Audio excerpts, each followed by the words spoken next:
guys. You're welcome to Hope Alive Therapy. It's so lovely to be here. Yeah, so lovely. Okay. This month, like I said earlier, this month we are going to be discussing about dysfunctional home, and then in fact, haven't done a lot of research about it. I'm so excited to teach you guys about dysfunctional home. Probably you are that kind of person that you come from a dysfunctional home. Some people don't really even have an understanding of okay, what is a dysfunctional family and things like that. They don't even have that idea of what it's all about and things like that. So by God's grace, this month we are going to reach to some levels to tell you about how dysfunctional home works and things that are involved in dysfunctional, and probably you are a victim that actually come out from a dysfunctional home. Hopefully we are going to be talking about how to heal from it, how to help yourself, and how to try as much as possible to avoid falling a victim of the same thing. So there's so much about it. We are going to be saying a lot of things psychologically about it. So let's not forget, my name is Rema. I'm your psychotherapist. Don't forget to subscribe to this YouTube channel as I move. Okay, so a dysfunctional home probably is not a function of a perfect home or just an imperfect home, like some people will say. Probably somebody will say any home that is not perfect is a no. We have homes that they are not perfect and yet they are healthy homes. So perfection is not what we use to gauge that okay, this is a dysfunctional home or this is not a dysfunctional. No, an ideal home, which is a healthy home, is a home that has the ability and the skills to build good relationships. Yes, the ability and the skills to build what? Good relationship. That's what it takes to have a good home, to have an healthy home. So when you have that trait, when you have that ability, it's not a function of probably what you have from birth or probably what you have. It's a function of what you've invested in and how you actually develop yourself to come to the place whereby you could identify what is right from wrong, how you can handle things, how you can handle conflict and things around you. That's the way it is. Now, when we now talk about a dysfunctional home, we are talking about people who lack that skills and ability to build a good relationship. There are so many people that they were not even aware, they were not exposed to the fact that okay, I come from a dysfunctional home. They were not even aware of the fact that okay, this is the mistakes I've made so far, or probably I come from a home where this and that is it. They are not, they don't even see a big deal in it.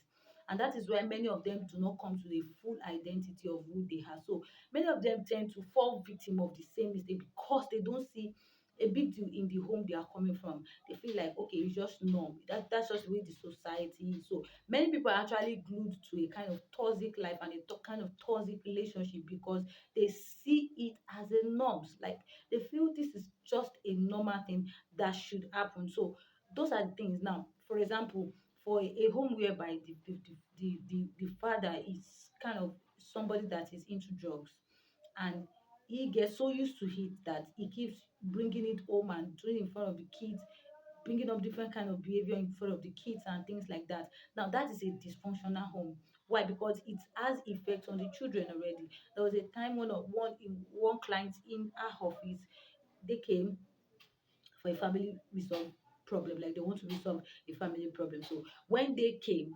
the father was really angry and things like that. The father and the mother have been separated for like 12 years, and it was very funny that the girl, which is the first daughter, 22 years of age, was like, my father did not offend me, but I just don't want to have anything to do with him and things like that. Why? It was like my father, whenever my father is high or is on, probably when you get yourself involved in drugs or probably you drank too much, there's a way you become unconscious and you begin to do silly things. So most times when the father is unconscious, the father gets to beat the mother, beat the child, and just do so many silly things. So that has actually created the rat. So when we get to cancel the girl, we discover that that girl in that process has developed a damaged heart, a wounded heart. She has not met any man, oh, but she has developed a wounded heart. So for that kind of person, any man she end up with, that man is in problem. Why? Because the girl already developed a kind of mindset, a toxic mindset from a dysfunctional family which she's coming from,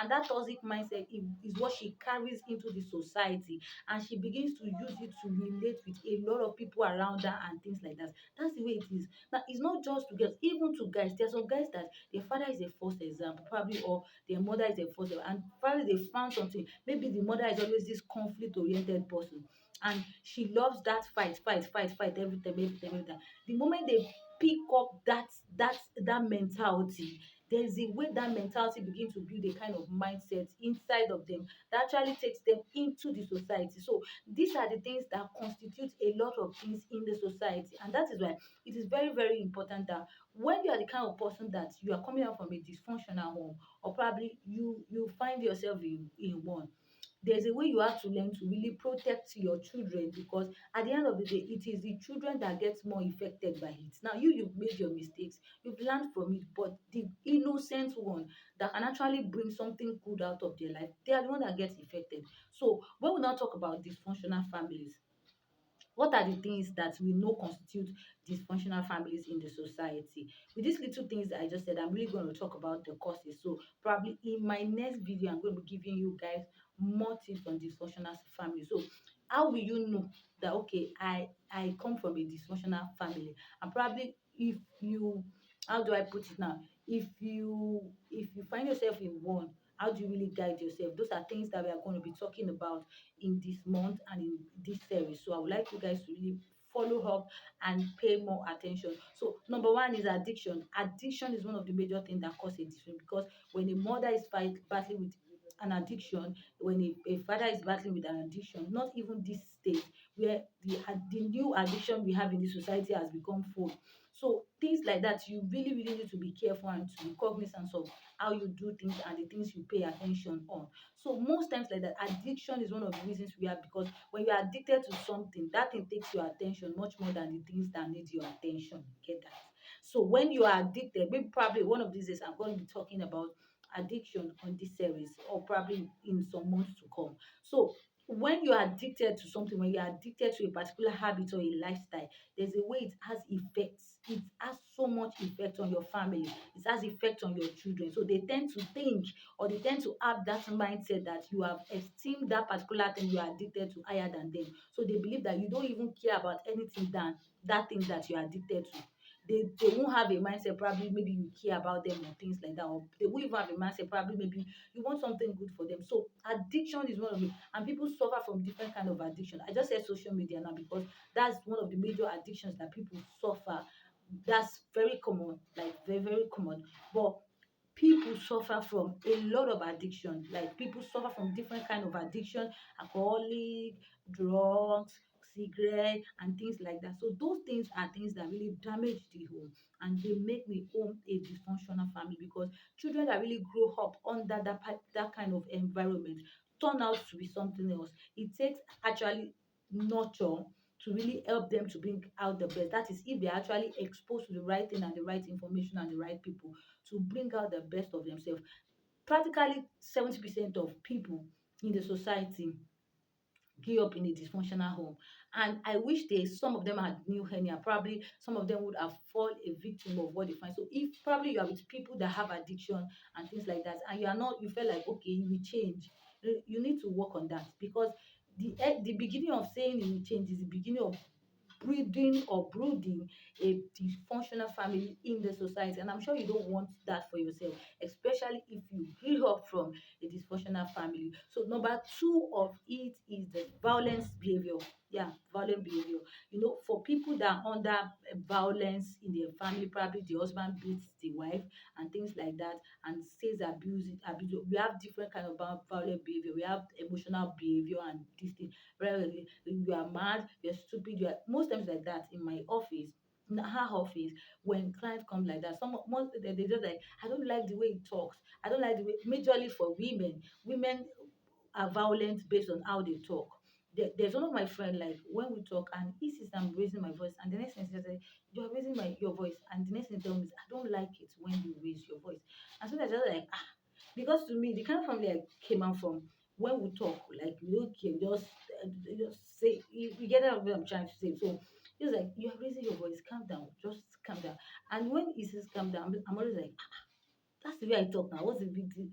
But the truth about it is that he sees raising a voice as something that actually is somehow violence in one way or the other. So it could be violence to him emotionally and things like that. So when you learn that as a woman, there's a way you talk that even when you're hungry, like your voice will be so wonderful. Like I don't know, maybe you get to learn this level of calmness. You get to master some level of calmness. That is if you actually understand what we are saying. So number three of it is financial situation. That is actually one major common thing in the society. A lot of couples face a lot of financial situation that put them into hardship. It's always hard, very, very hard. In fact, financial instability is one of the major things that crumbles family in this part of the society because people don't have enough and people cannot get enough to feed the family. I would have loved to really share more to you guys about dysfunctional family and things like that. But I would like to stop here. In my next video, trust me, I'm going with starting from the remaining causes of dysfunctional family. But with these little things I said, I would like you to look at yourself. Probably you come from a dysfunctional family and you desire to have an ideal and healthy family. I would like you to stay glued to this series this month because that's what we're going to be talking about in all of September. I hope you enjoyed this video. I hope you like all the things. I hope you learned. That is the most important thing. Learn something from the things that I'm saying. And this is Hope Alive Therapy, giving psychological solutions to psychological issues in the society. Don't forget to give us thumbs up and don't forget to subscribe. I love you guys.